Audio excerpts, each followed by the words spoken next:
You know that feeling when you eat something way too spicy, and for a second, you just feel pain, that moment of fire? Scientists spent decades studying that sensation, and what they found inside it might be the future of pain medicine. Somewhere in the foothills of the Atlas Mountains grows a plant that looks like a cactus. Locals call it resin spurge. Scientists call it Euphorbia resinifera. And inside its milky white sap is a chemical so potent, so extraordinarily powerful, that it rates 16 billion on the Scoville scale. For context, the hottest chili pepper on Earth is around 3 million. That's not a typo. And this insane compound, called resiniferatoxin, or RTX, may be one of the most targeted pain therapies ever discovered. This is video 1 of 3. Buckle up. Here's what blows my mind. This plant's dried sap has been used medicinally for over 2,000 years. The ancient Romans documented it. Medieval physicians prescribed it. They called it euphorbium. And they knew it did something to pain, even though they had no idea why. Fast forward to the 1970s. Scientists isolate a specific compound from the latex. They named this newly isolated compound resiniferatoxin. But for decades, it's mostly a curiosity. Too powerful, too dangerous to handle easily, too exotic to study in depth. Until someone asked a very different question. So chemically speaking, what is this thing? RTX is classified as a vanilloid. That's the same molecular family as capsaicin, the active ingredient in hot peppers. Both interact with the same receptor in your body.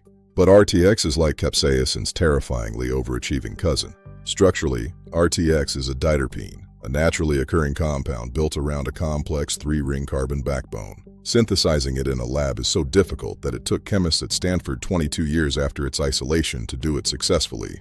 It's one of organic chemistry's great achievements, and there are now 3 different complete synthesis routes to build it from scratch. That homovinylyl side chain, a molecular arm it shares with capsaicin, is what lets RTX dock into a specific receptor in your nerve cells. But where capsaicin opens a door briefly, RTX kicks it completely off its hinges. Now, if you're watching this and you're managing chronic pain with opioids and it's working for you, I want to say something directly. This is not a replacement for what you're doing. RTX is being developed for very specific situations. It's an interventional treatment, not a daily medication. It requires a precisely guided injection near the source of pain. It's for the patient whose cancer pain has outrun every medication.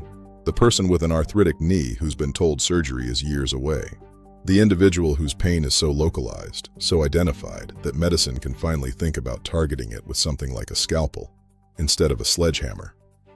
And here's what makes it genuinely different from anything else out there right now. It doesn't just quiet pain signals. It finds the nerve terminal responsible for a specific pain, floods it with calcium, and shuts it down permanently, while leaving everything else around it completely intact. Touch, pressure, motor control, proprioception, all untouched. But how? How does a compound that would chemically burn your skin to a crisp actually end up being medicine? That's where it gets really interesting. Because the answer involves a Nobel Prize, a receptor your body uses to detect things that are trying to kill it, and a series of animal studies that convince the National Institutes of Health to run the first human trials. In video 2, we're going under the microscope. We're going to see what happens at the cellular level when RTX enters the picture, and why scientists are calling it one of the most selective pain-blocking mechanisms ever identified. You are not going to believe what this compound actually does to a nerve cell. A compound this powerful, how is that possibly a medicine? The answer changes everything you think you know about pain treatment. Subscribe so you don't miss video 2. Visit unbedsidemanners.com.